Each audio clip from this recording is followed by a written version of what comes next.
Democrats must figure out why so many voters still say to them, "You're good enough, you're smart enough, but doggone it, we don't like you."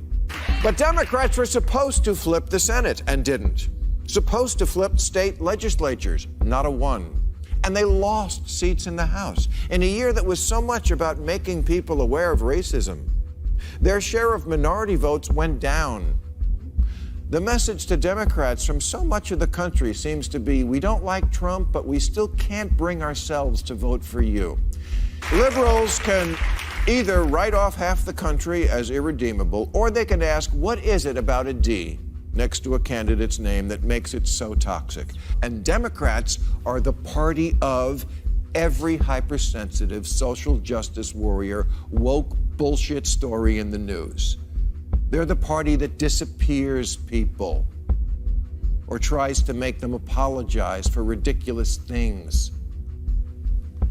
Cite stories, big and small, that are endlessly on people's news feeds, that add up to a constant drip, drip, drip of these people are nuts.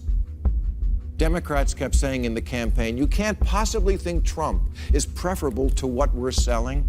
And many voters keep saying, yes, we can. In fact, our primary reason voting for him is to create a bulwark against you, because your side thinks silence is violence and looting is not. Because you're the party of chasing speakers off college campuses and making everyone walk on eggshells and replacing let's not see color with let's see it always and everywhere, formerly the position of the Ku Klux Klan. It would be so easy to win elections if we would just drop this shit. The spotlight is growing on the Association of Community Organizations for Reform Now, better known as ACORN. The group has recently been investigated in a number of states for submitting false voter registration cards. But now the Associated Press has learned the FBI is investigating whether ACORN is behind a nationwide effort to commit voter registration fraud. We need to know the full extent of Senator Obama's relationship with ACORN, who is now on the verge of maybe perpetrating one of the greatest frauds in voter history in this country. The only involvement I've had with ACORN was I represented them alongside the U.S. Justice Department in making Illinois implement a motor voter law that helped people get registered at DMVs. Who was running this national project called Project Vote contacted me. He said, we need somebody to help organize voters to make sure that they turn out in the polls in the general election. And so I started working as the director of Project Vote here in Chicago, and our task was simple. It was to get disenfranchised communities, minority communities, low-income communities to turn out to vote. Illinois Governor Rod Blagojevich has been arrested and charged in what the U.S. Attorney's Office is calling a corruption crime spree. Blagojevich, a Democrat, is charged with conspiring to sell the U.S. Senate seat left vacant by President Elect Barak Obama to the highest bidder. Federal investigators bugged Blagojevich's campaign offices and tapped his home phone. An FBI affidavit says the governor was intercepted conspiring to sell or trade the Senate seat for personal benefits for himself or his wife.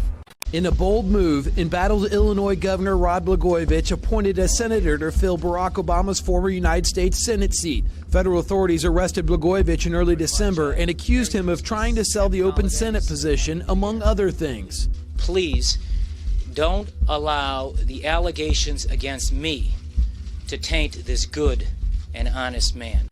President-elect Barack Obama is calling for the Illinois governor to resign. Democratic Governor Rod Blagojevich was arrested Tuesday, accused of scheming to sell Obama's Senate seat to the highest bidder.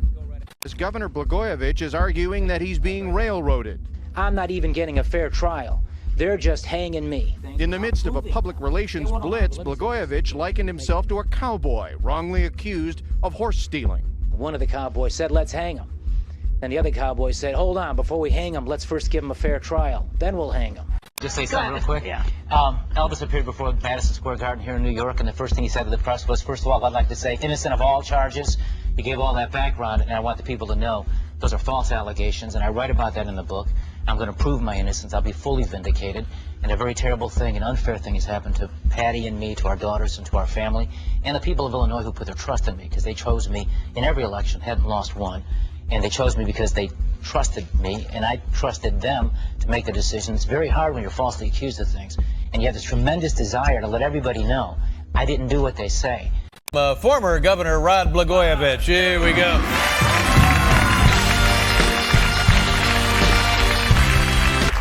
Why exactly are you here? Honest to God. What? Well, you know, I've been wanting to be on your show in the worst way for the longest time. Well, you're on in the worst way, believe me. I saw you on The View. I saw you on the Rachel Maddow show. I saw you on the Today Show. I saw you on, I think, every other show that is in production currently. And the more you talked and the more you repeated your innocence, the more I said to myself, oh, this guy's guilty. And the alternative is to sit in some corner, hide, cower in the fetal position, and assume and accept what people are saying that you did. And you didn't do it, and I didn't do it. Right. And at the appropriate time, I'll have a chance to prove that. Right. So why not wait till the appropriate time? Well, I get that. I appreciate that. Trial. Anything? No. Your audience obviously likes you. Everything you say, they laugh at. Yeah. And that wasn't that funny, with all due respect. Well, what? I was thinking how nice it was to be able to be part of this sort of healthy camaraderie between a bunch of guys who are now on the same team. Coming out of politics and government, it's a whole new experience. I'll tell you what you guys think. I should have had you guys on some politics. See, that's all I'm saying. Yeah. First thing I would have told you like this. Hang up the phone. Hang up the phone. Rob. Hang up the phone, man. Call me from the payphone. Brothers know. Call me from the payphone. Man, what's that clicking? Rod Blagojevich, he's the elephant in the room. There's got to be something you want people to know about you. You must have some information that the rest of the world doesn't have for you to put yourself out there like that. Okay. All right. Thanks.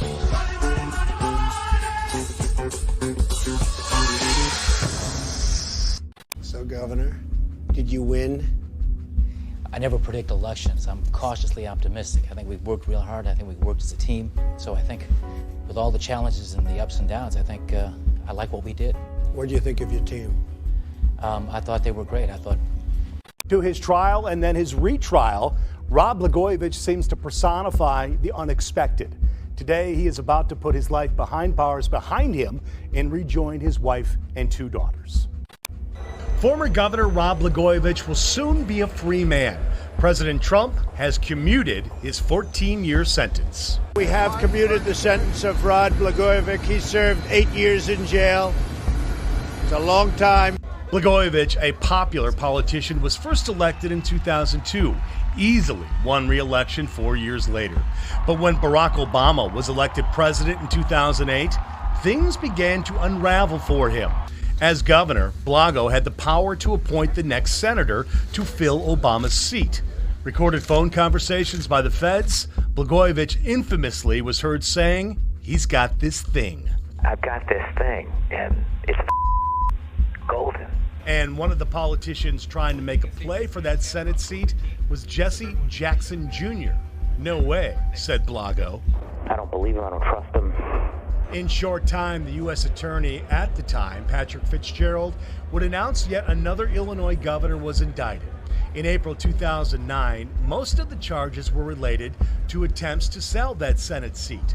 But on August 17, 2010, he was convicted on only one of the 24 federal charges, a charge of lying to the FBI, and the jury was hung on the 23 other counts. So I'm going to keep my remarks kind of short. I don't know him very well. I've met him a couple of times. He was on for a short while on The Apprentice years ago. Seemed like a very nice person. Don't know him, but he served 8 years in jail. There's a long time to go. Many people disagree with the sentence. He's a Democrat. He's not a Republican. Trump had talked of commuting his sentence before, but passed. Today, the time arrived for the former 40th governor of Illinois. In his comments, President Trump let it be known that in his eyes, Rod Blagojevich was a sympathetic figure. It was a prosecution by the same people, Comey, Fitzpatrick, the same group. So he'll be able to go back home with his family after serving 8 years in jail. That was a tremendously powerful, ridiculous sentence, in my opinion. It's been a long time since I've shaved with a normal razor, and takes a little practice. I'm sorry about that. I got to keep dabbing the blood. Let me just say a couple of things. First of all, the obvious I want to state, and that I know I speak for Patty and Amy and Annie, and obviously for me. We want to express our most profound and everlasting gratitude to President Trump. How do you properly thank someone who's given you back the freedom that was stolen from you? He didn't have to do this. He's a Republican president. I was a Democratic governor. And doing this does nothing to help his politics. President Trump is a man who is tough and outspoken, but he also has a kind heart. And this is an act of kindness, and I also believe it's the beginning of the process to actually turn an injustice into a justice. The buildings behind that fence where the inmates live and sleep are squalid places. They're cold and dark like tombs. There were about 900 inmates there. Drug dealers, cartel members, gangbangers, bank robbers. There were men there who committed murder, con artists, a lot of sex offenders. About 2% of the population were in the so-called white-collar category. Our president is, he's tough and outspoken, and he has the courage to challenge the old way. That's right. He's the one who's actually fighting to bring real change. That's why he gets so much pushback. But notwithstanding being tough, he's also a man with a kind heart. That's right. He sees wrong and he tries to right it, just like he did in the case of Alice Marie Johnson. You know who she is, the grandmother from Alabama who served 21 years in prison on a life sentence as a first-time nonviolent drug offender.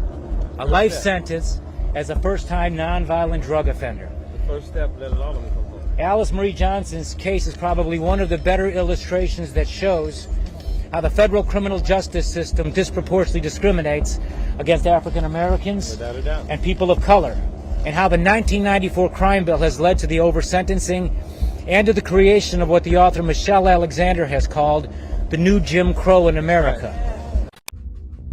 The year 1994. The next thing I saw was people falling down and gunshots. America's cities facing soaring crime. A new law seen by many as the best way to fight back. Let us roll up our sleeves to roll back this awful tide of violence. That 1994 crime bill, it did contribute to mass incarceration in our country. The other big piece of legislation on Capitol Hill tonight is the crime bill. But we also have to have an organized effort against gangs, just as in a previous generation we had an organized effort against the mob. They are not just gangs of kids anymore. They are often the kinds of kids that are called super predators. No conscience, no empathy. We can talk about why they ended up that way, but first we have to bring them to heel, and the president has asked the FBI to launch a very concerted effort against gangs everywhere. It doesn't matter whether or not they were deprived as a youth. It doesn't matter whether or not they had no background that enabled them to become socialized into the fabric of society. It doesn't matter whether or not they're the victims of society.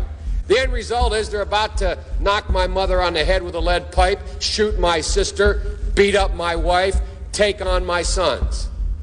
So I don't want to ask what made them do this. They must be taken off the street. And Madam President, we have predators on our streets that society has, in fact, in part because of its neglect, created. Again, it does not mean because we created them that we somehow forgive them or do not take them out of society to protect my family and yours from them. They are beyond the pale, many of those people. Beyond the pale. And it's a sad commentary on society. We have no choice but to take them out of society.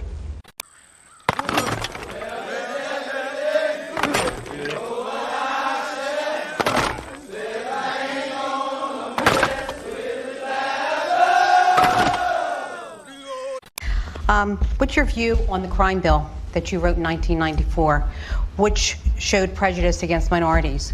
Where do you stand today on that? Well, first of all, things have changed drastically. That crime bill went and voted. The Black Caucus voted for it. Every black mayor supported it across the board. And it didn't. The crime bill itself did not have mandatory sentences except for. That's why I'm offering $20 billion to states to change their state laws to eliminate minimum mandatories. two things. It had 3 strikes and you're out, which I voted against in the crime bill, but it had a lot of other things in it that turned out to be both bad and good. I wrote the Violence Against Women Act. That was part of it, the assault weapons ban and other things that were good. What I was against was giving states more money for prison systems that they could build, state prison systems. And you have 93 out of every 100 people in jail now is in a state prison, not in a federal prison, because they built more prisons. I also wrote into that bill a thing called drug courts. I don't believe anybody should be going to jail for drug use. They should be going into mandatory rehabilitation. We should be building rehab centers to have these people housed. And the truth is, we don't very well know how to rehabilitate them at that point. That's the sad truth. I'm the guy that said rehabilitation, when it occurs, we don't understand it and notice it. And even when we notice it and we know it occurs, we don't know why. So you cannot make rehabilitation a condition for release. That's why in our system, there's the federal system, you serve 85% of your time. It's a shame, but we don't know how to rehabilitate. Can't raise kids in an environment where this is all they know and they're surrounded by it, and then think that somehow they are going to be immune from the influences that they're seeing every day. Right. It's what you were saying about your brother, just like, oh, well, and my big bro, he's going to prison. Then he starts thinking, I'll probably end up at some point going to prison and I'll be okay. Well, as he has said, look, we have 5% of the world's population, 25% of the world's prisoners. We spend $80 billion a year on prison. Those are the statistics. What the president wanted to do by going to El Reno is put a spotlight on the people.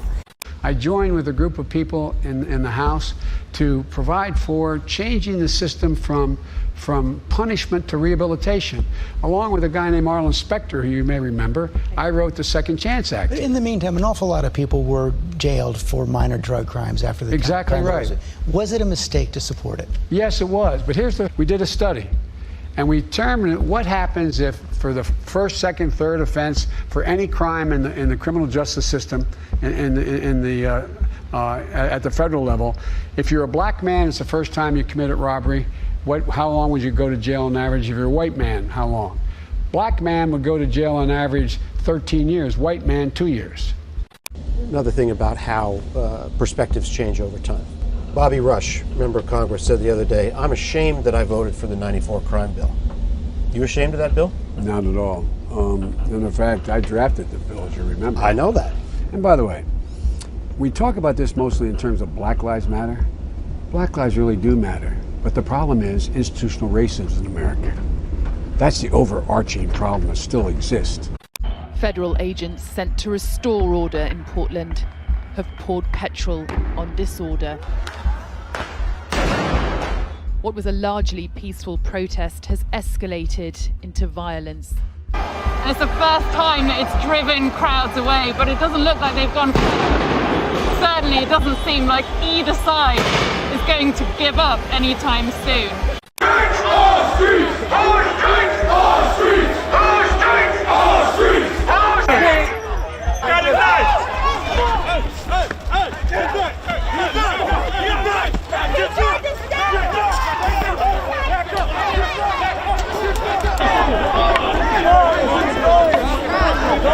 It doesn't matter whether or not they were deprived as a youth. It doesn't matter whether or not they had no background that enabled them to become socialized into the fabric of society. It doesn't matter whether or not they're the victims of society. And set up drug courts. No one should be going to jail because they have a drug problem. They should be going to rehabilitation, not to jail. We should fundamentally change the system, and that's what I'm going to do. But why didn't he do it 4 years ago?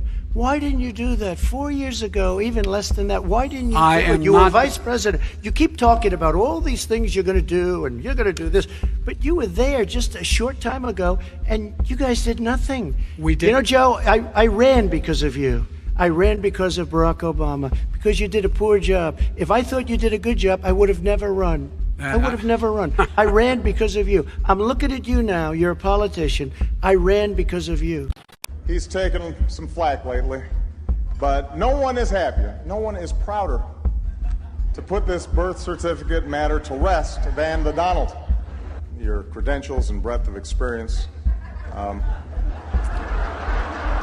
For example, no, seriously, just recently in an episode of Celebrity Apprentice at the steakhouse, the men's cooking team did not impress the judges from Omaha Steaks. And there was a lot of blame to go around, but you, Mr. Trump, recognized that the real problem was a lack of leadership. And so ultimately you didn't blame Little John or Meatloaf. You fired Gary Busey. And these are the kind of decisions that would keep me up at night. You know who I am. You know who he is. You know his character. You know my character. You know our reputations for honor and telling the truth.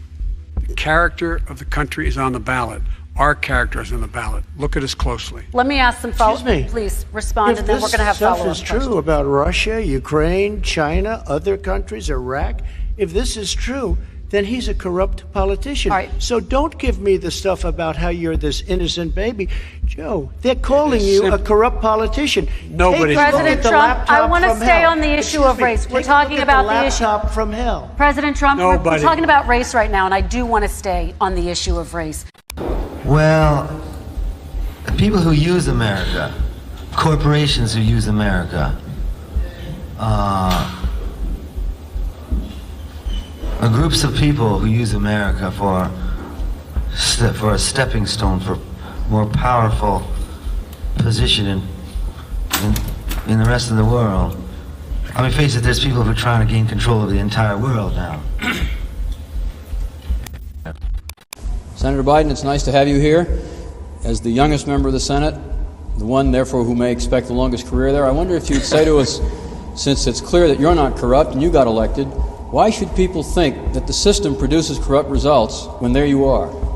Well, I'm not sure you should assume I'm not corrupt. Well, I'm not sure you should assume I'm not corrupt. Well, I'm not sure you should assume I'm not corrupt. But thank you for that, though. The system does produce corruption, and I think implicit in the system is corruption, when in fact, whether or not you can run for public office, and it costs a great deal of money to run for the United States Senate, even from a small state like Delaware, you have to go to those people who have money, and they always want something. I think it's the most degrading experience in the world to have to go out and ask for money, because you know that unless you accidentally agree with the position taken by the person or group that has the money, that you run the risk of deciding whether or not you're going to prostitute yourself to give the answer you know they want to hear in order to get funded to run for that office. And it's coincidental in many instances when in fact you happen to agree with where they are. I'm Hunter Biden. And I'm Ashley Biden. Joe Biden is our dad. And Beau is our brother. We want to tell you what kind of president our dad will be. He will be tough. And honest. Caring and principled. He'll listen. He'll be there when you need him. He'll tell you the truth even when you don't want to hear it. He'll never let you down. He'll be rock steady. The strongest shoulder you can ever lean on. He'll beam with pride every time you succeed. He'll make your grandkids feel that what they've got to say matters. You're on pretty much everyone's lips now. Yeah. By the way, whatever happened to Hunter? Where the hell is he? It went to Hunter Biden. It was Hunter Biden. Hunter Biden's. I've gone through my own struggles. In and out of rehab 7-8 times. Say it nicer to me. Sought treatment for an issue like Sought most treatment people. for substance abuse issues so 7 or 8 insensitive. times. I'm so sorry. Hunter Biden joined his father, Air Force Two, takes a trip to Asia. They stop in China. Literally less than 2 weeks later, Hunter Biden's company inked a $1 billion private equity deal with a subsidiary of the Chinese government's Bank of China. As Peter Schweitzer pointed out in Secret Empires, this was a deal unlike any other Western firm got. It went to Hunter Biden, who had virtually no experience or expertise in China or private equity. You can ask yourself, now why would Hunter Biden get such a sweetheart deal, $1 billion? Then it became $1.5 billion. We were told to look at Joe Biden as the model of integrity. We all know about Joe's son, Hunter Biden. A corrupt Ukrainian oligarch put Hunter on the board of his gas company, even though he had no experience in Ukraine or in the energy sector. None. Yet he was paid millions to do nothing. He only had one qualification that mattered. He was the son of the man in charge of distributing U.S. aid to Ukraine. You didn't have any extensive knowledge about natural gas or Ukraine itself, though. No, but I think that I had as much knowledge as anybody else that was on the board, if not more. In the list that you gave me of the reasons why you're on that board, you did not list the fact that you were the son of the vice president. Of course, yeah, no. What role do you think that played? I think that it is impossible for me to be on any of the boards that I just mentioned without saying that I'm the son of the Vice President of the United States. You were paid $50,000 a month for your position? Look, I'm a private citizen. One thing that I don't have to do is sit here and open my kimono as it relates to how much money I make or did or didn't. But it's all been reported. If your last name wasn't Biden, do you think you would have been asked to be on the board of Burisma? I don't know. Probably not. I don't think that there's a lot of things that would have happened in my life that if my last name wasn't Biden. Why? And recently reported information revealed that a few months after Hunter Biden, even when it remained under investigation for corruption, and it gets worse, that very same company was being investigated by a Ukrainian prosecutor. Joe Biden, the Vice President of the United States, threatened to withhold aid to Ukraine unless that same prosecutor was fired. And I was supposed to announce that there was another $1 billion loan guarantee. And I had gotten a commitment from Poroshenko and from Yatsenyuk that they would take action against the state prosecutor, and they didn't. So they said they were walking out to press conference. I said, no, I said, we're not going to give you the $1 billion. They said, you have no authority. You're not the president. The president said. I said, call him. I said, I'm telling you, you're not getting the $1 billion. I said, you're not getting the $1 billion. I'm going to be leaving here. And I think it was, 6 hours? I said, I'm leaving in 6 hours. If the prosecutor's not fired, you're not getting the money. Oh, son of a bitch. Got fired. And they put in place someone who was solid. President Trump, and I have to respond to that. Please, because look, very quickly. There are 50 former national intelligence folks who said that what he's accusing me of is a Russian plant.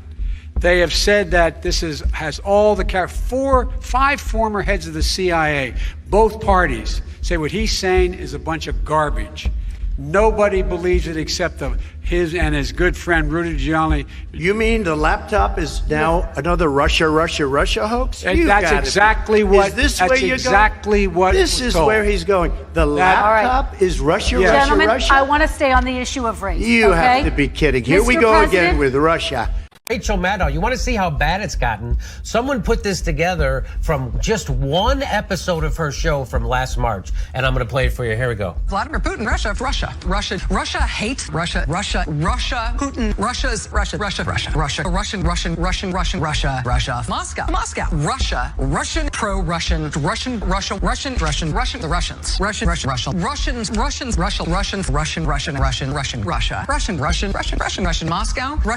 Russia, Putin, Russian against us. Russians, Russia against the U.S. The Russians, Russian government scheme. The Russians, Vladimir Putin, Putin and Russia, Moscow, Russia. Fox San Antonio's Jessica Headley. And I'm Ryan Wolf. Our greatest responsibility is to serve our Treasure Valley communities, the El Paso, Las Cruces communities, Eastern Iowa communities, Mid-Michigan communities. We are extremely proud of the quality, balanced journalism that CBS 4 News produces. But we are concerned about the trouble and trend of irresponsible, one-sided news stories plaguing our country. The sharing of biased and false news has become all too common on social media. More alarming, some media outlets publish these same fake stories without checking facts first. The sharing of biased and false news has become all too common on social media. More alarming than what people think, and this is extremely dangerous to our democracy. This is extremely dangerous to our democracy. Facebook CEO Mark Zuckerberg is announcing new measures that the social media company is taking before the November election. Now, in this plan that's rolling out today, Facebook promises to flag or in some cases remove misinformation about voting related to the coronavirus. It will also limit political ads in the week before the election. Well, how are you handling the President of the United States to let him know and let people who are using your platform that this is misinformation, is it not? I certainly think that anyone who's saying that the election is going to be fraudulent I think that's problematic. In the last 2 days, we've seen a remarkable development. We have seen big tech, we've seen Twitter and Facebook actively interfering in this election in a way that has no precedent in the history of our country. Yesterday, the New York Post broke a story alleging serious corruption of Joe Biden and Hunter Biden concerning Ukraine. The allegations in the New York Post story, if true, indicate that Vice President Biden lied when he said he had never discussed his son's business dealings. That story, once the New York Post broke it, was blocked by Twitter and Facebook. You can censor Politico. Presumably you can censor the New York Times or any other media outlet. Mr. Dorsey, who the hell elected you and put you in charge of what the media are allowed to report and what the American people are allowed to hear? And why do you persist in behaving as a Democratic super PAC, silencing views to the contrary of your political beliefs? Well, we're not doing that, and this is why I opened. Thank you, Senator. So I hear the concerns and acknowledge them, but we want to fix it with more transparency. 1994 crime bill passed by my fellow Democrats before I got to Congress. Fortunately, as soon as President Trump learned of the injustice against Alice Marie, he immediately put a stop to it, and he sent her home to her family. And fortunately, because this is a president who gets things done, through his leadership and with the help of organizations like Cut 50, President Trump was able to build the necessary bipartisan support to pass the historic First Step Act, a new law that begins the process of reforming a broken criminal justice system and putting an end to the racist injustice caused by that racist 1994 crime bill. This afternoon, we also have an exciting announcement to ensure former inmates can overcome some of the greatest barriers to employment, including limited access to transportation, which is needed for interviews and for jobs. To make this announcement, I'd like to invite up a very special guest and a powerful advocate for not only justice reform, but just a good person, Kim Kardashian West. But first up, he's not only the attorney who represents Stormy Daniels, he's Donald Trump's worst nightmare, Michael Avenatti. The reason why liberals love you and Stormy, who's, I think, acquitted herself very well. She looks very credible and she seems like a good person. Okay. But let's be honest, the whole reason that we're in love with you and Stormy is because we think you guys are the tip of the spear that's going to take down Donald Trump. It's all about that. Now, I know she's just your client, and this is one case for you, but walk me through how our dreams can come true. But make no mistake about it, it's locked and loaded. I must ask you the $64,000 question. Are you going to run for president? You're going to Iowa, right? You're going to Iowa. I'm going to be in Ohio next week, in Iowa, and here's what I'll say. A lot of people have approached me and suggested that I run for president, and here's what I know. The Democrats have to nominate somebody that can actually beat Donald Trump. That is the number one thing. We're running out of time. Yes or no? Here's what I'm going to say. Lawyer Michael Avenatti sat down with CBS News for his first interview since being arrested on charges of extortion and wire fraud. He faces almost 100 years in prison if he's convicted on all of the charges. Prosecutors are saying that you committed extortion, that you committed wire fraud and bank fraud in California. Did you try to extort Nike for millions of dollars? No, and any suggestion is absolutely absurd. Nike knew from the very first moment that I had any contact with Nike that I was insisting that the truth about what Nike had done be disclosed to federal prosecutors and investigators. Avenatti was not acting as an attorney. A suit and tie doesn't mask the fact that at its core, this was an old-fashioned shakedown. They allege Michael Avenatti attempted to use his platform to blackmail the apparel giant. The complaint does suggest that you asked for up to $20 million, 1.5 for your client, and at least $20 million, and that you requested you be retained to do an internal investigation and that if not you and they hired someone else, you stand to make more money. Yeah, I'm not going to get into the specifics of this, but what I will say is the way this has been framed is not accurate. Michelle and I decided that we had to build the Obama Presidential Center on the South Side in historic Jackson Park.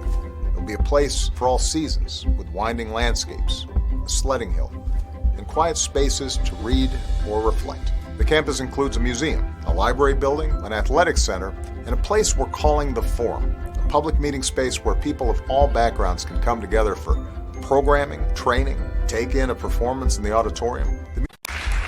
And last but not least, Jesse Smollett.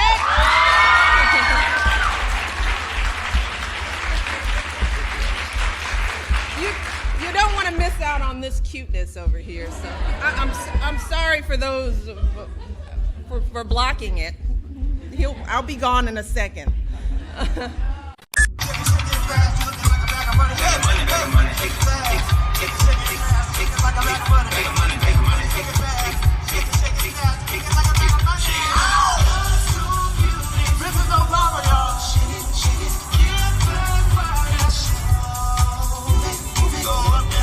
Smollett still has what appears to be a noose around his neck. Do you want to take it off or anything? Yeah, I do. I just want to see.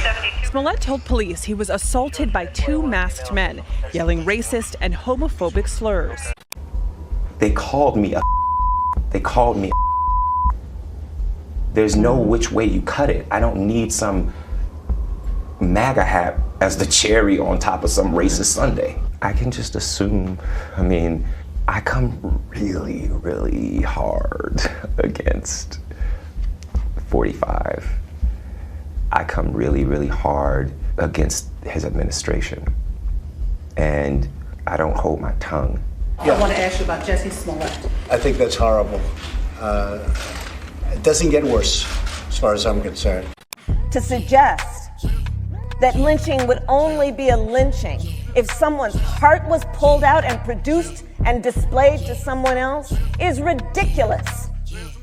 This bill would expand the meaning of lynching to include any bodily injury, including a cut, an abrasion, or a bruise.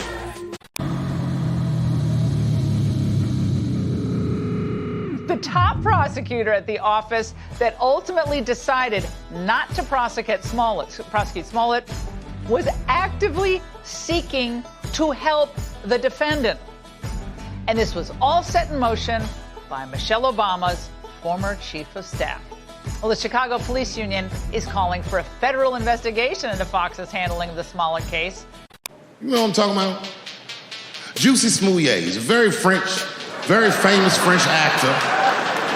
One night, he was in Chicago late at night and was the victim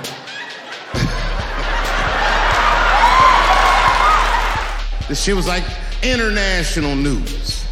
And everybody was furious. And for some reason, African Americans, we were like oddly quiet. We were so quiet about this shit that the gay community started accusing African American community of being homophobic for not supporting him. What they didn't understand is that we were supporting him with our silence. Because we understood that this nigga was clearly lying. Folks, it's me, Donald Trump. You're welcome. I think he needs help. I don't know. A lot of wonderful dark places he could go. By the way, this is going to be in the press. It'll be horrible.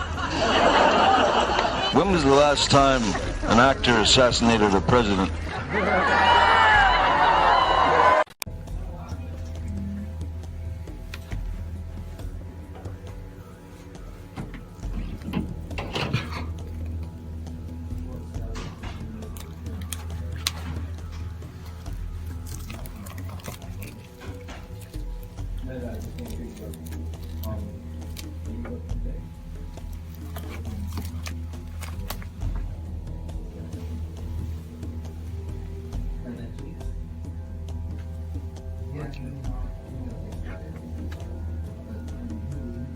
to. I want to clarify, I'm not an actor. I lie for a living. However, it's been a while. And maybe it's time. Can I ask a question about this? Yes, I mean, please. I've been listening to all of this about Trump and watching how this conversations go in the U.S. And I have one question about it. I mean, what do you think will happen if that comes to pass? What do you think will happen to these people that have identified with Trump? And because it looks to me, from an outsider's perspective, that your country is polarizing in a way that's not good, and that there's all these people that elected him and that are identified with him, and they're not taking this well, you know. And so, well, they're not. It's not. And you need to have respect for the rest of your citizens, and if your country isn't going to pull itself apart, then. If he was just a regular Republican president with Republican policies, I would say you'd have a point. But what is so alarming is the assault on democratic norms, what we were talking about here today. Things like threatening to put people in jail, threatening to put journalists in jail, wanting military parades, praising dictators, wanting to be a dictator. I mean... But I'm concerned about the dialogue in the United States around the presidency pulling people farther and farther apart. It has nothing to do with the behavior of Trump. I think this is an independent issue. You can say positive or negative things about Trump as his mind. But he's only there because they support him. You see, I know. That's the thing. That's the issue. That's the issue. Is they did support him. And without the circus, he's just a lonely clown. Yeah. But he has these people in Congress who are enablers, and this base that it is a cult of personality, not unlike dictatorships we've seen in the past. I mean, he said once, famously, I could shoot someone on Fifth Avenue and not lose any fans. Yes. And he has proved that to be almost true. I mean, we cannot imagine what he would do where they would turn on him, because I don't know what that would be. I don't think it's anything, because whatever it was, he would just say, well, it's fake news. But okay, so imagine he's impeached, just for the sake of argument. Impeached or convicted. Okay, either of those. It still seems to me that it leaves you with the problem of what do you do with the disaffected 40% that are going to be very unhappy about this, independent of Trump's behavior. Kind of like the Sunnis after we kicked over Saddam. Well, that's a hell of a precedent to cite. So if Trump gets reelected, what? Cities burned. There was a shit ton of the populace that was Nazified. I mean, like, Germany had to spend billions of dollars re-educating people to not be Nazis. Yeah. Like, we're probably going to have to do the same thing here. And that's kind of what Bernie's like, hey, free education for everybody, because we're going to have to teach you not to be a Nazi. There's a reason Joseph Stalin had gulags, right? Mm-hmm. And actually, gulags were a lot better than what the CIA has told us that they were. Like, people were actually paid a living wage in gulags. They had conjugal visits in gulags. Gulags were actually meant for re-education.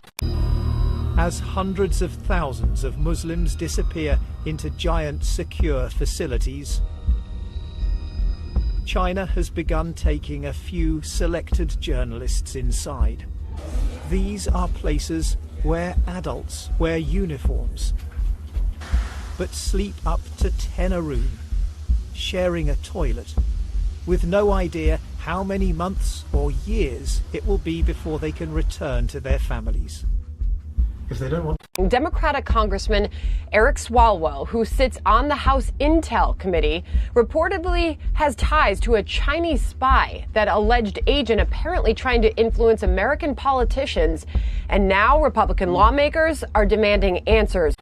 Eric Swalwell, who has used his office to promote Beijing's talking points, almost word for word, ones that matter, by the way. A man who admits to a close personal relationship with an actual Chinese spy who helped him get elected to Congress, raised money for him, and put an intern, probably another spy, in his office. That man continues to serve on the House Intelligence Committee, where he has unrestricted access to classified information. How is this happening? The Uyghur situation is shockingly undercovered. Oh my God. Well, it demonstrates that when people said never again, they were full of crap. They're just full of crap. I mean, it's just not true.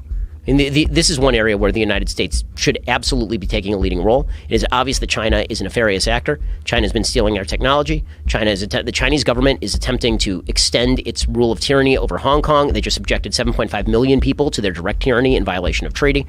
And the response has basically been muted from the Western world.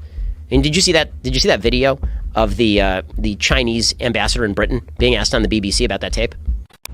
The Chinese government has sent more than 1 million Uyghurs, a Muslim minority ethnic group, to centres like this for what it calls voluntary job training. US officials have previously described them as concentration camps, and newly leaked cables reinforce reports that they are centres for forced ideological and behavioural re-education. No, I didn't. It's fantastic. So the BBC interviewer shows him the tape of the people being pushed onto trains, right? And he says, "What is this?"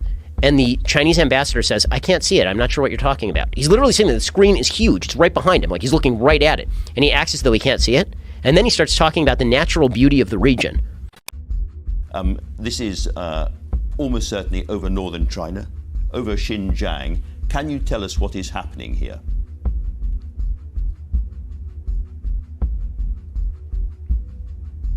I cannot see, this video. This is not the first time you show me. I still remember last year you showed me what is happening in Xinjiang. In Xinjiang, but, exactly. But let me tell you this. Xinjiang, have you been to Xinjiang yourself? No, I never have. You know, Xinjiang is regarded as the most beautiful place in Xinjiang. There's a Chinese saying, you do not know how big China is. Ambassador, that is not beautiful coverage, however, is it? Right? He won't deal with it. He won't explain what it is. And the rest of the world is just like, well, you know what. 9:30 next day, we met at the hospital gate and headed towards the Western Mountain execution ground. My chief surgeons then ordered and guided me, extracted the liver and took kidneys. The man was alive. He tried to resist my scalpel cut, but too weak to avoid my action. I thought I was carrying my duty to eliminate the enemy of the state. It is not acceptable that a normal buy one get one free shopping pattern can be seen in organ transplantation. Pre-date for your heart transplantation means that they make someone dead for you. Giving away organs to promote business means they have organ of plenty. Right. Bernie doesn't get the nomination, or it goes to the second round at the DNC convention. Milwaukee, word. It'll start in Milwaukee, and then when the police push back on that, in other cities. We are out here in Kenosha, Wisconsin, in front of one of several structure fires, this one being an office store on the street. The heat is so intense, we're going to go ahead and we're going to walk back this direction. To my left, you can see we're in front of a car lot, which has been completely vandalized by members. And if your speech is calling for the elimination of people based on race or gender or religious, like for whatever reason, like things that people can't change, then you should expect a violent reaction. And you deserve a violent reaction. When a man standing in front of this parking garage was shot. Not much is known publicly about what led to this moment, but the victim has been linked to a pro-Trump group.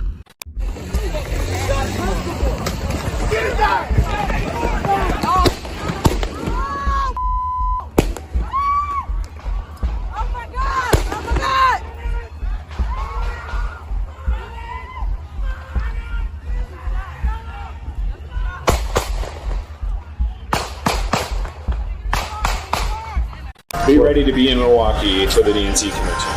We're going to make 1978 look like a Girl Scout cookout. The cops are going to be the ones that are getting I am a political prisoner. I was put in prison for practicing. Wait a minute, you're a political politics. prisoner? Nelson Mandela was a political prisoner.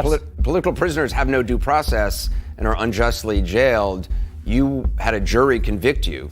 But on August 17, 2010, he was convicted on only one of the 24 federal charges, a charge of lying to the FBI. Does anyone else hear that? Guys, got a order? Mortars incoming. Get cover!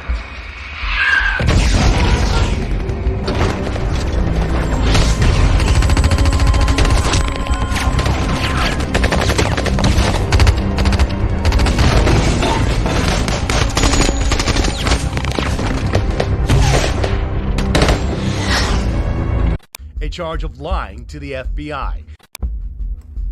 Did Hillary Clinton lie? To the FBI? We have no basis to conclude she lied to the FBI. Did she lie to the public? That's a question I'm not qualified to answer. I can speak about what she said to the FBI. Did Hillary Clinton lie under oath? Not to the FBI, not in a case we're working. Did you review the documents where Congressman Jim Jordan asked her specifically, and she said, quote, "There was nothing marked classified on my emails, either sent or received," end quote. I don't remember reviewing that particular testimony. I'm aware of that being said, though. Did Hillary Clinton break the law? In connection with her use of the email server, my judgment is that she did not. Did you just not able to prosecute it, or did Hillary Clinton break the law? Well, I don't want to give an overly lawyerly answer. The question I always look at is there evidence that would establish beyond a reasonable doubt that somebody engaged in conduct that violated a criminal statute? And my judgment here is there is not.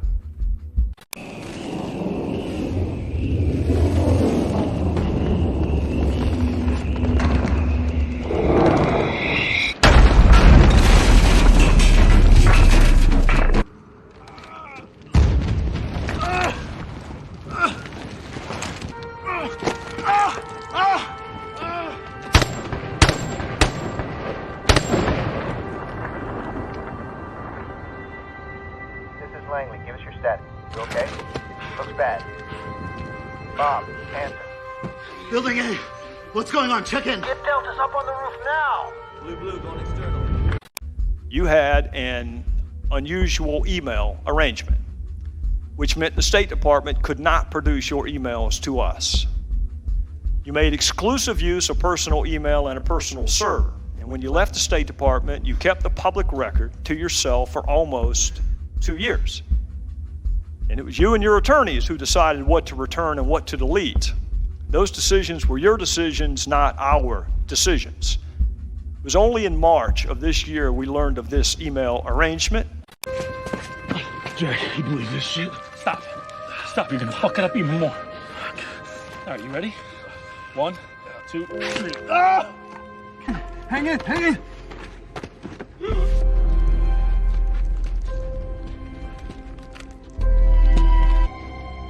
Dave's hurt really bad. Get somebody up there and sit him. Roan, we need you in medical immediately. Over. Answer, Roan. Roan's not with us anymore.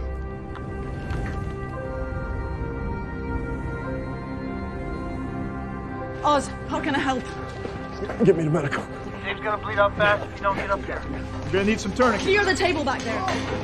Mr. President, when did you first learn that Hillary Clinton used an email system outside the U.S. government for official business while she was Secretary of State? The same time everybody else learned it through news reports. Were you disappointed? Let me just say that Hillary Clinton is and has been an outstanding public servant. She was a great Secretary of State for me. The policy of my administration is to encourage transparency. Just about less than 30 minutes ago, Michael Flynn came out of that courthouse after pleading guilty to lying to the FBI. He did not make a comment to any of the reporters, and you can see, a huge number of cameras and reporters. So another day of Hillary Clinton's emails and the Steele dossier. This while the President of the United States is lying about the FBI, attacking the FBI, and attacking the rule of law in this country. How does that make any sense at all? Republicans used to understand that the actions of a president matter, the words of a president matter, the rule of law matters, and the truth matters. And did he ask for a pledge of loyalty from you? That's another thing he said. No, he did not. So he said those things under oath. Would you be willing to speak under oath to give your version of those events? 100%. 100%. He'd be willing to testify under oath. Do you think that's a good move for him? Horrible. And if I were his attorney, I would grab him by the ankle to prevent him from going into a room and giving sworn testimony, walk into a perjury trap. You never know the questions they're going to ask. So a lady in a red suit. The message from the president is that he has nothing to hide by saying that. But that, Sandra, is not the point. The point is, if you are a lawyer, you do not. There's only one danger the president now faces. There's no Russia collusion. But in that landmine of specifics, they can be asked any kind of question that later is contradicted by something he said earlier, something he says later. Why open yourself to a perjury trap? Because that's his only vulnerability now. Is this meant to be your shield, Lord Stark? A piece of paper. And God bless America. Thank you very much. I'm pleased you bent the knee to our queen. I would have advised it, had you asked. But have you ever considered learning how to lie every now and then? Just a bit? I'm not going to swear an oath I can't uphold. Talk about my father if you want. Tell me that's the attitude that got him killed. But when enough people make false promises, words stop meaning anything. Then there are no more answers, only better and better lies. And lies won't help us in this fight. That is indeed a problem. The more immediate problem is that we're fucked. Well, I feel badly for General Flynn. I feel very badly. He's led a very strong life, and I feel very badly, John. I will say this. Hillary Clinton lied many times to the FBI. Nothing happened to her. Flynn lied, and they destroyed his life. I think it's a shame. Hillary Clinton, on the 4th of July weekend, went to the FBI, not under oath. It was the most incredible thing anyone's ever seen. She lied many times. Nothing happened to her. Flynn lied, and it's like they ruined his life. It's very unfair. Thank you very much. On Twitter, the president said, quote, "It is my great honor to announce that General Michael Flynn has been granted a full pardon.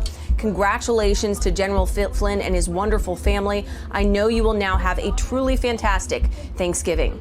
Well, Flynn pleaded guilty in 2017 to lying to the FBI about his contacts with then Russian Ambassador Sergei Kislyak. It was one of the first major courtroom victories for special counsel Robert Mueller. But about a year ago, Flynn tried to withdraw that guilty plea.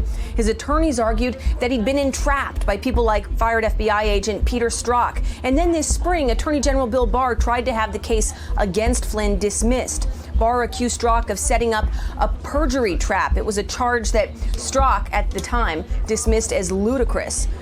A charge of lying to the FBI.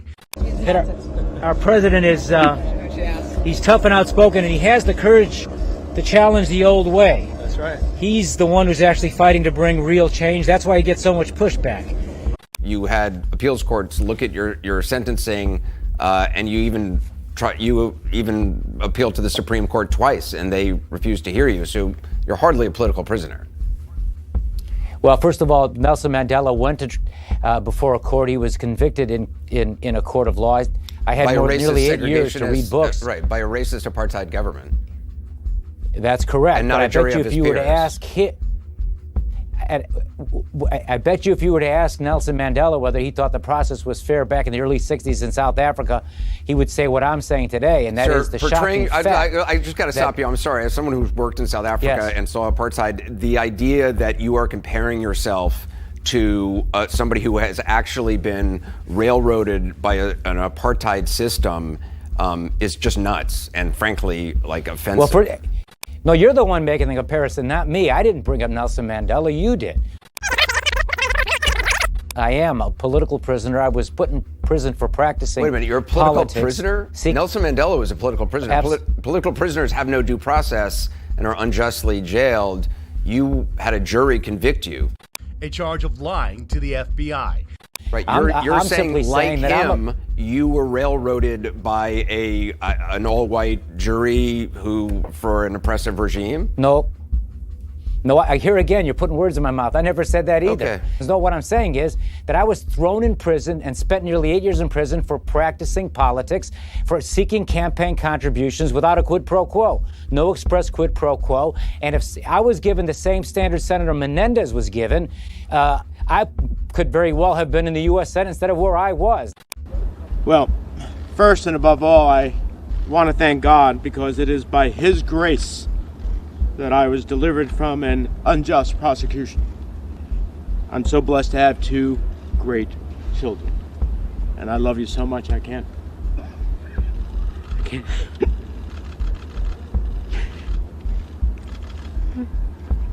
Now, I'm not complaining that I'm not in the Senate, but I am complaining that I was sent to prison by a handful of corrupt prosecutors who are abusing their power. They're uncontrolled, and they're the ones that Chief Justice Breyer talked about when he said that our country is in trouble because of these uncontrolled prosecutors who can do just about anything they want to do and are using their power to go after government officials for what he called routine practices. So let me just ask that's you. What I went to prison for. Okay.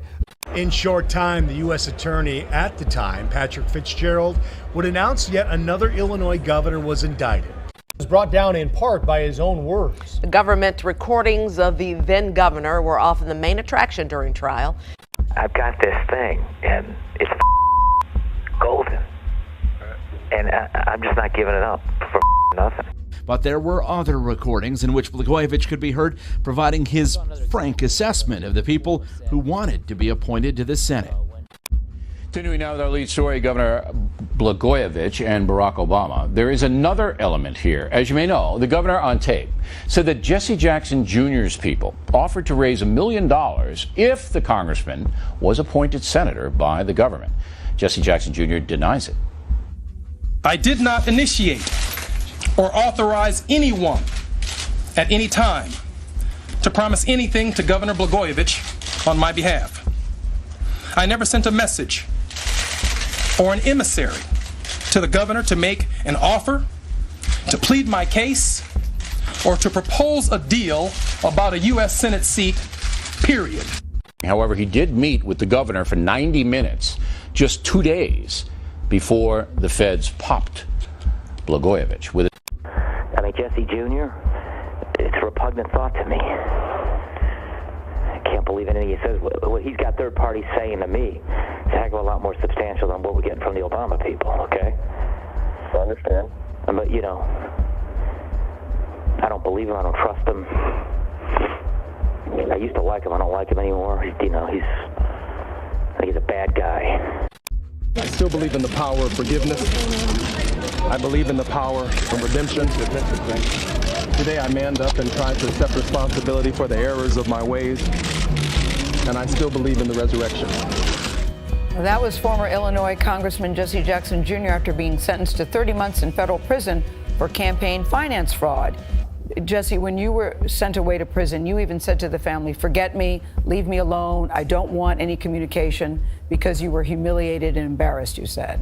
Just forget me. I thought, Gil, that I had brought enough shame, enough embarrassment, and I was ashamed. I was catatonic during that period, and I didn't want to be remembered. I didn't want to be a burden for my children. I didn't want to be a burden for my mother and father. Just let me go to prison and let me be. And my mother was determined not to abandon me. And I saw men in prison who were abandoned. This now with reaction Fox News analyst Mark Lamont Hill. You know, I like Jesse Jackson Jr. I had him on a show and he was very good, but I think he's got some risk. Oh, anyone has risks when a name surfaces in something like this. Yeah, 2 days before and on tape. The problem I'm having here is, why would a governor say on tape, when ostensibly he doesn't know he's being taped, Jesse Jackson Jr.'s people offered to raise $1 million for me if I give him the seat? Why would he do that? Why would he make that up? I mean, I can only speculate, but we do know that Chicago politics are very, very dirty. Yeah, it's just a matter of why he would do it. No, but it's quite possible someone came in between and went to Blagojevich first, and then was going to go back to Jesse Jr. and say, look, I have a deal for you. Every 2 minutes, here's another one of his past ghosts coming out to embarrass him again. Well, first, I don't concede the fact that those are his past ghosts coming back. I think Bill Ayers and Jeremiah Wright have a right to talk, but I don't think they bear negatively on Barack Obama anymore. I think the American people are past that. I think he needs to stand up. I think he needs to demand Blagojevich get resign once again, and I think he needs to distance himself from all of this, but that's all he can do. The internal investigation of his own crew of people is significant. That's all you can do. But the controversy started with words spoken by the Reverend Jeremiah Wright in his sermons. In one of them, he blames America for a long history of of military policies that he says caused the September 11th, 2001 terrorist attacks. We bombed Hiroshima, we bombed Nagasaki, and we nuked far more than the thousands in New York and the Pentagon, and we never batted an eye. Most Americans would not normally have heard about these sermons without Reverend Wright's connection to Democratic presidential candidate Barack Obama. Wright is the retired pastor of Trinity United Church of Christ, where Obama is a member. Obama has called Wright his spiritual mentor and the man who brought him to Christ. But once the fiery pulpit remarks were made public in March and widely disseminated on the internet, Obama condemned them.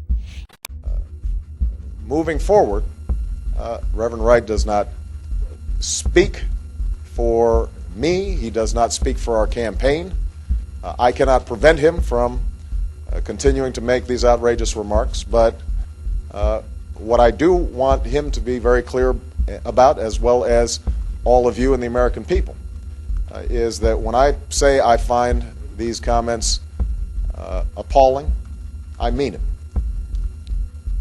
It contradicts everything that I'm about. Critics have said that your sermons are unpatriotic. How do you feel about America and about being an American?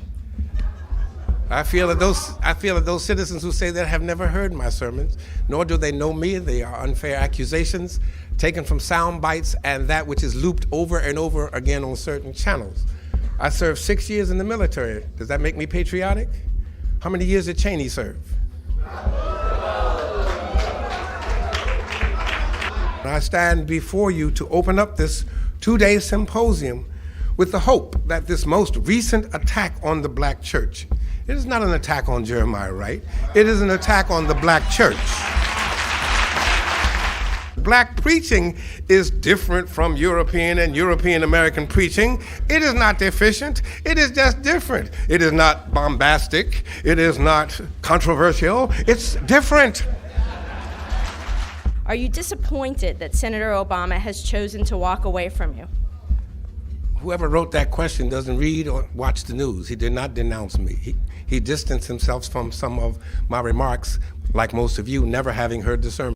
Well, first, I don't concede the fact that those are his past goals coming back. I think Bill Ayers and Jeremiah Wright have a right to talk, but I don't think they bear negatively on Barack Obama anymore. I think the American people are past that.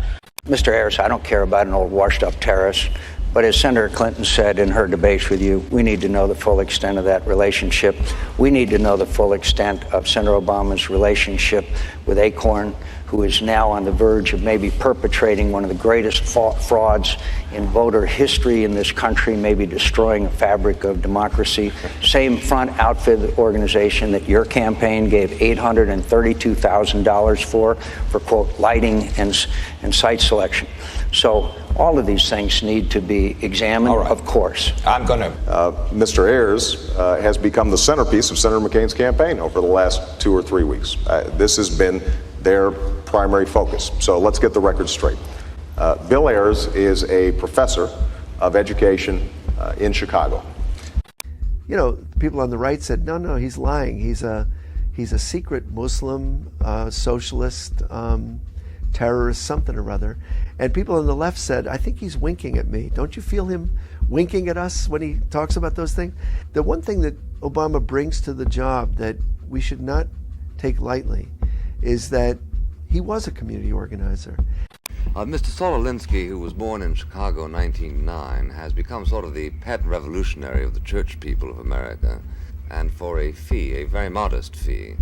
Mr. Alinsky will come to your town, as he has to 40 others, to organize the poor. When I talk about power, and I'm using it strictly as it's defined in Webster's Unabridged as the ability to act, I'm saying that people do not get power except when they take it, or when they're strong enough so that the other side gives it up, or at least gives up its what would be a compromise arrangement. Compromise to me is not a dirty word. I think if I had to define the whole democratic process in one word, I would choose that word.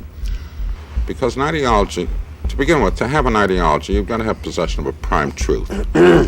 Now, a Marxist starts off, he's got possession of a prime truth. One, prime truth. All problems that we have in our society are due to the exploitation of the proletariat by the capitalists. So then the ideology begins. You come to stage two, obviously, you get rid of the capitalists. Since they will not voluntarily cooperate and abdicate, you have what is known as a revolution. Stage 3, dictatorship of the proletariat and reorganizing society. Stage 4, paradise on earth, communism. Any good Catholic Jesuit can get up here and give you the Catholic ideology. You start off with the prime truth. 1, the acceptance of the divinity of Christ, and you lead from there on. My problem, and the problem of any organizer in a free society for an open society, is one, he doesn't have a prime truth. Truth is relative and changing. And not having that prime truth to begin with, not having the reason for all the illnesses such as a Marxist has, he doesn't have the formula or the prescription, the answers. All that he can do in this situation is to simply assume one article of faith, and that is if the people have power as citizens, that they will meet each particular crisis and each particular issue as it comes along, and you cannot predict what they're going to be, so that you don't have a neat packaged political prescription. Well, a lot of people don't know what a community organizer is, and in fact, I didn't know what a community organizer was entirely when I became one. I had been inspired by the civil rights movement and the idea of people working at a grassroots level to bring about change, to get people involved in shaping their own destiny. It's something that I carry with me when I think about politics today, obviously at a different level and in a different place, but the same principles still apply. But when he was asked pointedly, who would Martin Luther King support? And his response, you might remember, was King wouldn't support any of us. He'd be in the streets building a movement for justice and holding us accountable. 40 years ago, when I was 8 years old, he engaged in despicable acts with a radical domestic group. I have roundly condemned those acts. Be ready to be in Milwaukee for the DNC convention.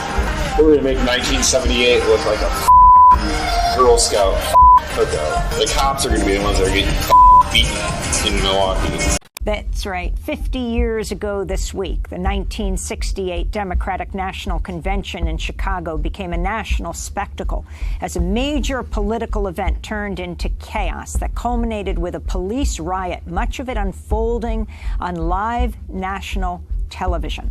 Was where the news was, where police were clubbing and tear gassing thousands of protesters. We felt that the murder of Fred required us to be more grave, more serious, more determined to raise the stakes and not just be the white people who wrung their hands. Is that one of the things we learned at that moment was that being allies to the Black Freedom Movement wasn't enough.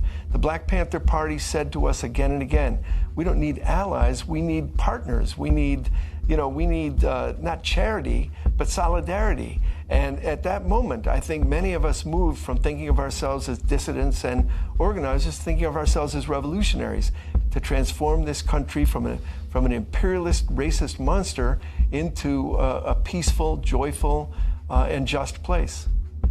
March 6th, 1970, 46 years ago today, the day homegrown terrorism blew a historic New York City home in a 19th century Greenwich Village townhouse.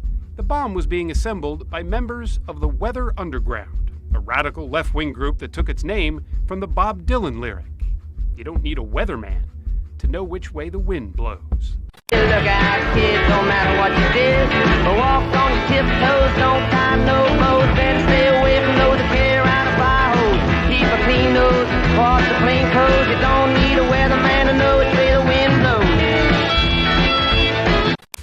Tonight, we make soap. Really? To make soap, first we render fat. The salt amount has to be just right, so the best fat for making soap comes from humans. Wait, what is this place? A liposuction clinic. Pay dirt. Richest, creamiest fat in the world. No! Stop pulling.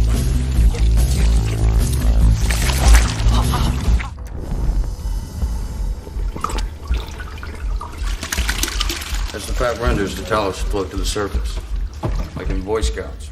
Once the tallow hardens, you can skim off a layer of glycerin. If you were to add nitric acid, you got nitroglycerin. If you were then to add sodium nitro and dash the sawdust, you got dynamite. Yeah, with enough soap, one could blow up just about anything. Tyler was full of useful information. With only a few seconds left, what's the future for you now? You won't be here forever. Inevitably, eventually you'll be out. You'll continue to operate the daycare center. Do you plan to marry? Maybe. Wonderful. I don't know what the future is. I don't know. I'm so eager to be back with the children, and raising them is the centerpiece of my life. Mm-hmm. And what work we'll do and what political work we'll do, I don't know. We live here. This is our country. We are responsible for making it a good society. Right. I assume you have grave misgivings about capitalism. Yes. Would you like to see that abolished? I think that as long as it's based on profit, we'll have the violence to Would it be socialism or communism or a combination thereof? How it will look in the United States, I don't know. I can't. Declaration from both of you that under no circumstances ever again would you ever engage in a political action such as for example, a bombing. Of a notion that people can be better, and of a notion that a movement can happen that can actually explode people's creative possibilities instead of diminish people, instead of make people powerless. That's what's changed. The system has not changed at all. If I'm understanding you both, you cannot give us that statement. That's correct. Because we're talking about actions which endanger the lives of innocent people. We did not take the lives of innocent people. You certainly endangered them. If you had anything at all to do with the bombing, there's no way to bomb something without endangering the lives of innocent people. Well, if we did 30 or 40 bombings and no one was hurt, then we were quite careful with the tactic. But the point you'll is, agree that as long as we grant you your own conscience and freedom to make a decision to plant a bomb because you feel that the oppression is so great, and you in your own mind have come to believe that this is the only effective method of communication, then you have to give everybody else in a community of 230 million people the opportunity to make their own minds up about some grievance and plant a bomb in order to redress an injustice with which you may or may not agree. The result of this position is anarchy. No, the result of this is the most violent society that's ever existed. You know what happens in the papers every day. You know how many people are armed. 10 years ago, he served and I served on a school reform board that was funded by one of Ronald Reagan's former ambassadors and close friends, Mr. Annenberg. I am deeply troubled by the violence in some grade schools and high schools. And if this continues, it will not only erode the educational system, but will destroy our way of life in the United States. Now, that's a pretty strong statement, but I believe that. We have got to reverse what is going on in our country. It's obligatory. We must ask ourselves whether improving education will halt the violence. If anyone can think of a better way, we may have to try that. I do not believe the Annenberg Foundation's $500 million challenge grant over 5 years will do the whole job. This must be a challenge to the nation. At this point, I can't see any other way to guarantee our nation's future. Walter Annenberg was giving his very brief statement. It reminded me of a comment that the president with the best developed mind, Thomas Jefferson, once said. He said, if I had more time, I could write shorter letters.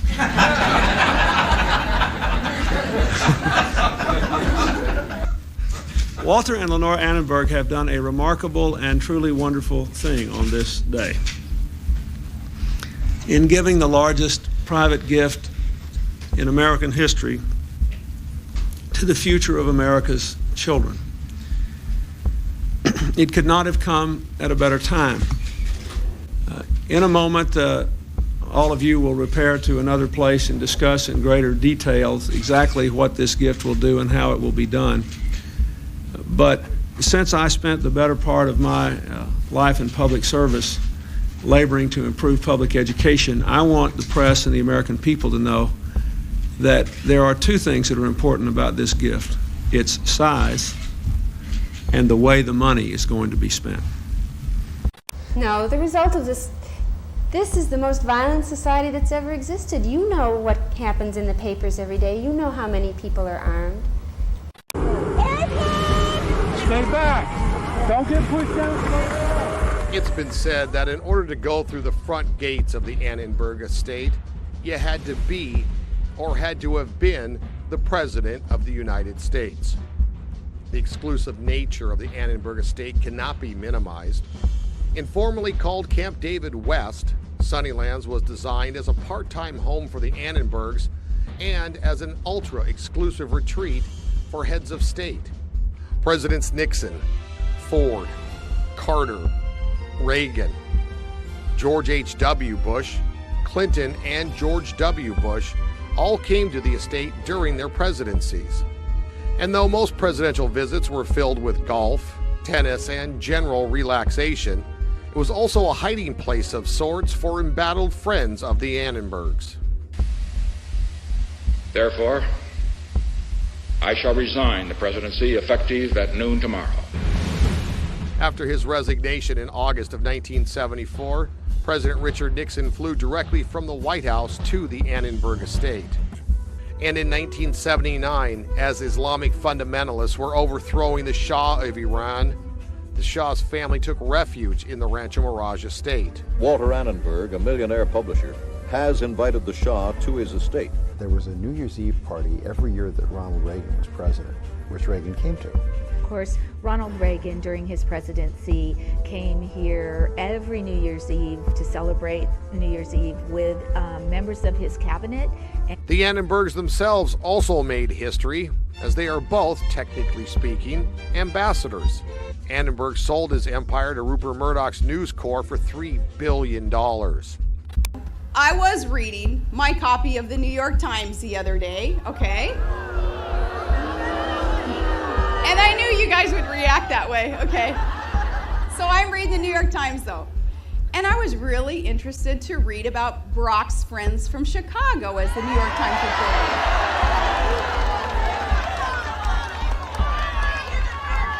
Now, it turns out one of his earliest supporters is a man named Bill Ayers.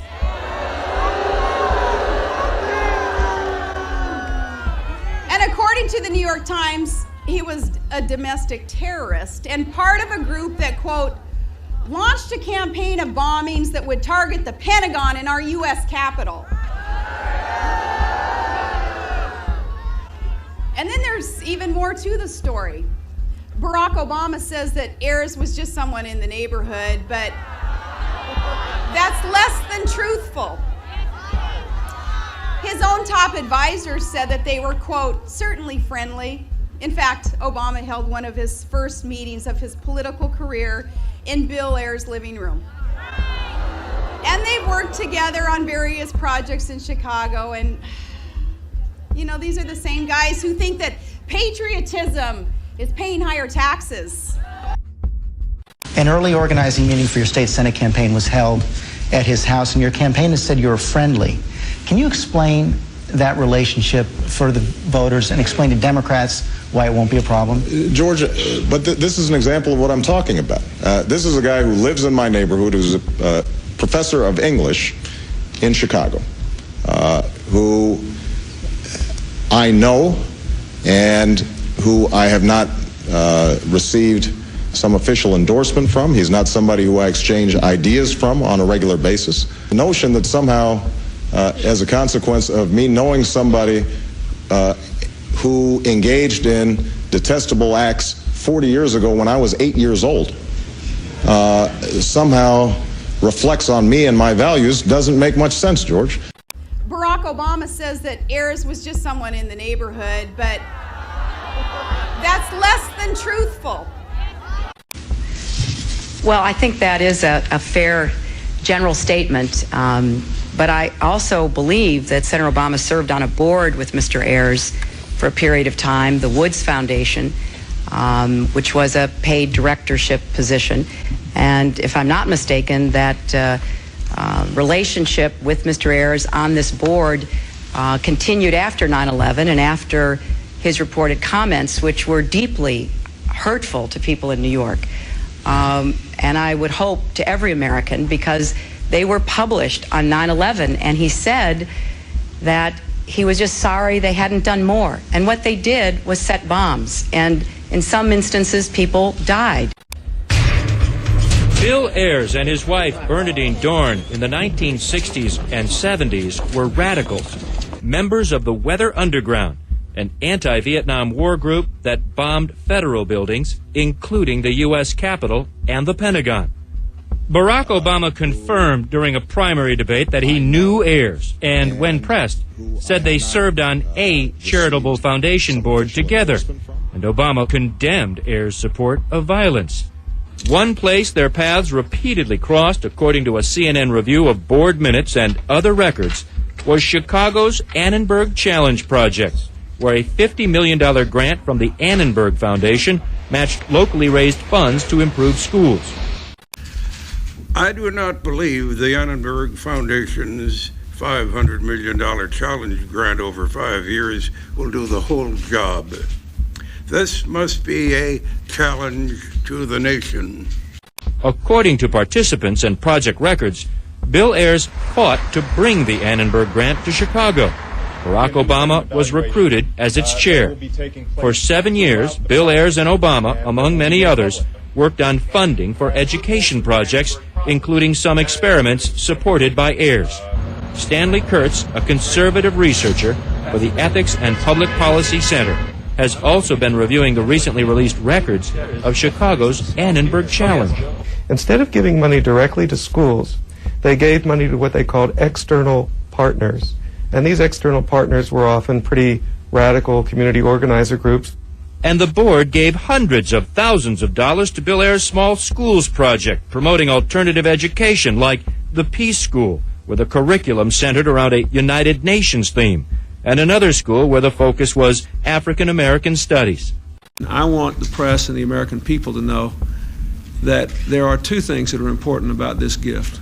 Its size and the way the money is going to be spent. And this was directly funded by Annenberg? Oh, yes. Under Obama's chairmanship? Oh, yes, and the specific job of the board of directors was to give out the money. But I also believe that Senator Obama served on a board with Mr. Ayers for a period of time, the Woods Foundation, which was a paid directorship position. While continuing work on the Annenberg Challenge, Barack Obama and Bill Ayers also served together on a second charitable foundation, the Woods Fund. Among its recipients, Jeremiah Wright's Trinity United Church, where Obama attended. Are you disappointed that Senator Obama has chosen to walk away from you? Whoever wrote that question doesn't read or watch the news. He did not denounce me. He distanced himself from some of my remarks, like most of you, never having heard the sermon. Ayers has strong defenders in Chicago, among them Richard Daley, the mayor, who called Ayers a valued member of the Chicago community.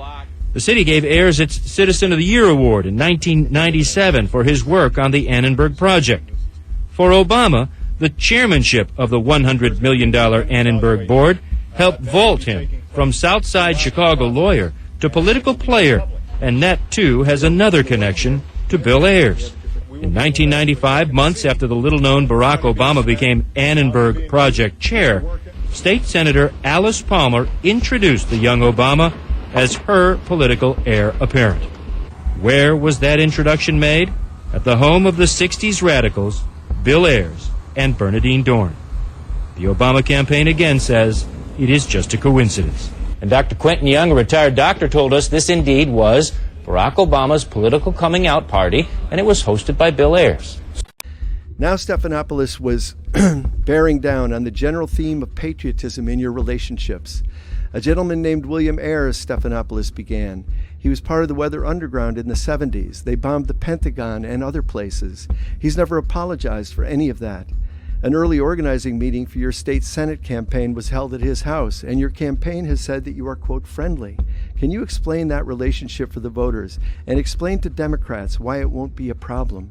Obama replied, this is a guy who lives in my neighborhood, who's a professor of English or something in Chicago, who I know and who I have not received some official endorsement from. I sat down and a student turned to me and said, oh my God, that guy has the same name as yours. Why not? Radicals and progressives and revolutionaries and others spend way too much time gazing at the sites of power that we have no access to, the White House and that kind of medieval auction house called the Congress. And we stare longingly in that direction, wondering, will they ever serve us? And the answer is, not really. What we should be doing is focusing on the sites of power that we have absolute access to, the neighborhood, the street, the community, the classroom, the workplace. This is where we can mobilize power. And I think Obama also gave us a hint of that. There's many, many wonderful things in his Dreams from My Father. I think it's a marvelous book. I know I wrote it, and so I ought to know how marvelous it is. President Trump made news this morning with the claim that he could pardon himself. He made news several days ago when he pardoned our next guest, conservative author and filmmaker Dinesh D'Souza, who tweeted recently about it, writing, quote, Obama and his stooges tried to extinguish my American dream and destroy my faith in America. Thank you, @RealDonaldTrump, for fully restoring both. But the key point here is that no American in this country's history has been prosecuted, let alone locked up, for doing what I did. Typically, these cases are prosecuted when there's corruption involved, some sort of quid pro quo.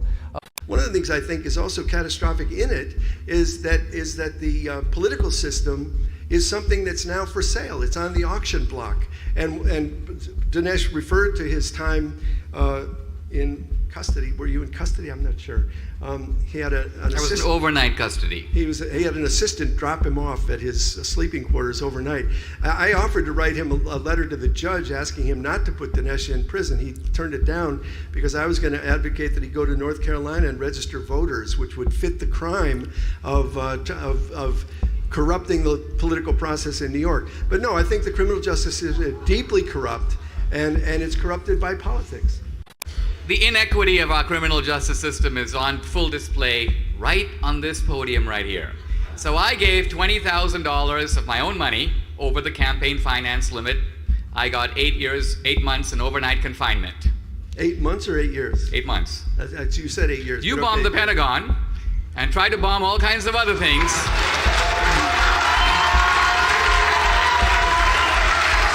What are you cheering for? How much time did you do in the slammer? No, the fact is that 10 years ago, he served and I served on a school reform board that was funded by one of Ronald Reagan's former ambassadors and close friends, Mr. Annenberg. Let me say in terms of 4 men. Tony Rezko we've named. He's Syrian-born. He's been in Chicago a long time. He graduated from the Illinois Institute of Technology. What a fucking summer that was. Later that year, Maurice and I helped organize one of the first black voting drives. Maurice, were you around for Anthony Imperiale, the White Knight? Around?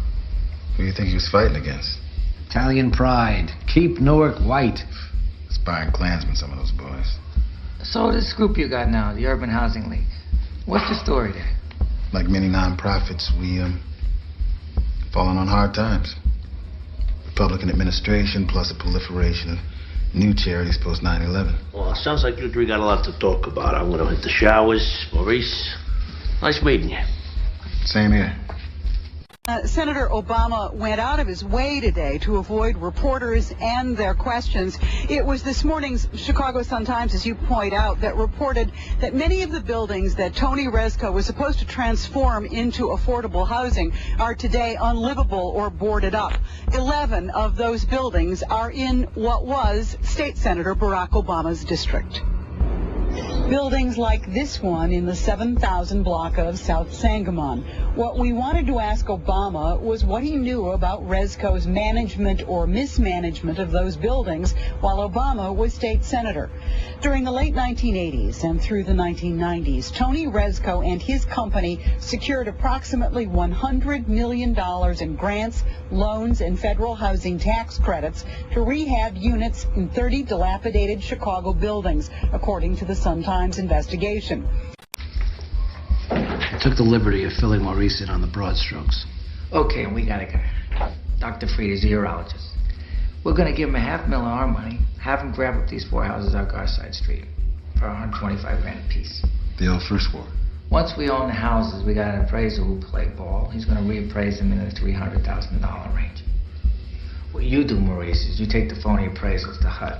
Tell them the Urban Housing League wants to buy up these shitholes, convert them into low-cost housing for working families. Once HUD guarantees the mortgage up, you take it to the bank. They cut a check, and we work it up nice. At which point I assume my organization fails to make the mortgage payment. Unforeseen construction delays and repeated vandalism forced the project into dissolution. We all walk away from the houses. Your cut will be in the 10% of the profit range. My office will write a letter in strong support of your application. Sounds about right. Many were on the South Side, where Barack Obama once worked as a community activist. He was elected to the Illinois legislature in 1996. Obama also was an attorney and worked in the law firm that did legal work for Rezco's company.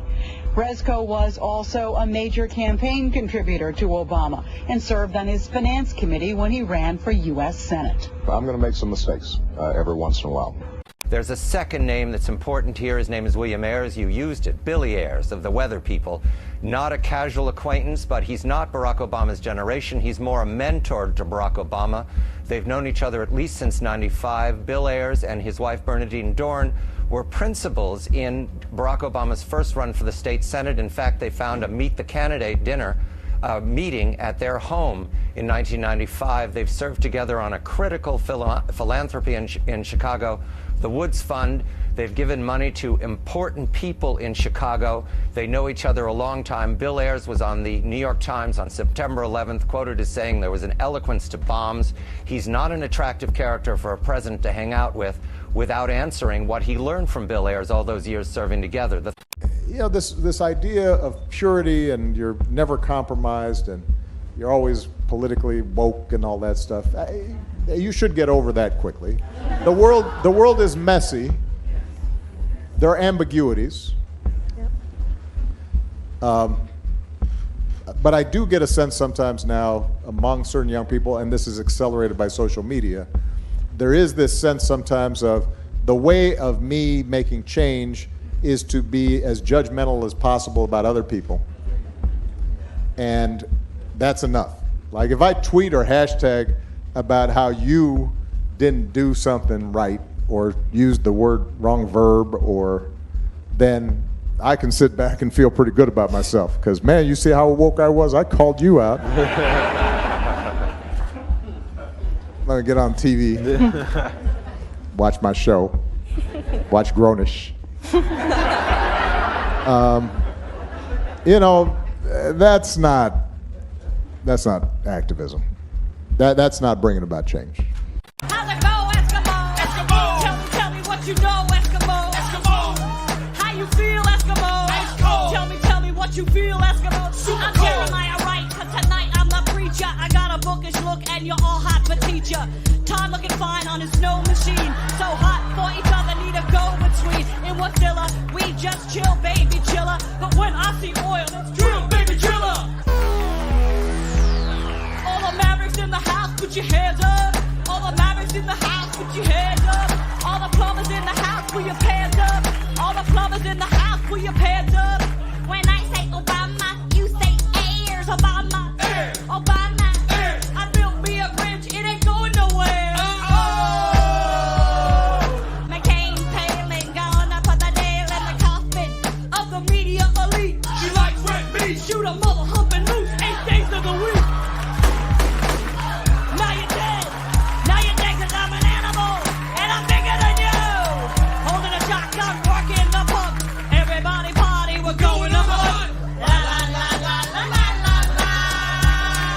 that if they played all the tapes, which they didn't do, they put a seal order on the tapes, wouldn't allow me to play tapes in court. Tape recordings that they made that prove that everything I'm saying is true about what they did to me, I think the result would have been very different.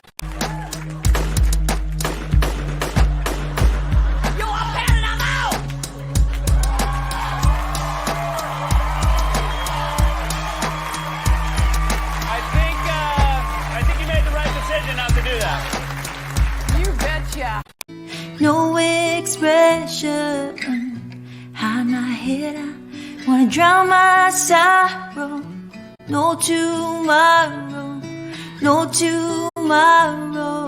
And I find it kinda funny, I find it kinda sad. The dreams in which I'm dying are the best I ever had. I find it hard to tell you, I find it hard to take. When people run in circles, it's a very, very mad world. Mad world. Large and open.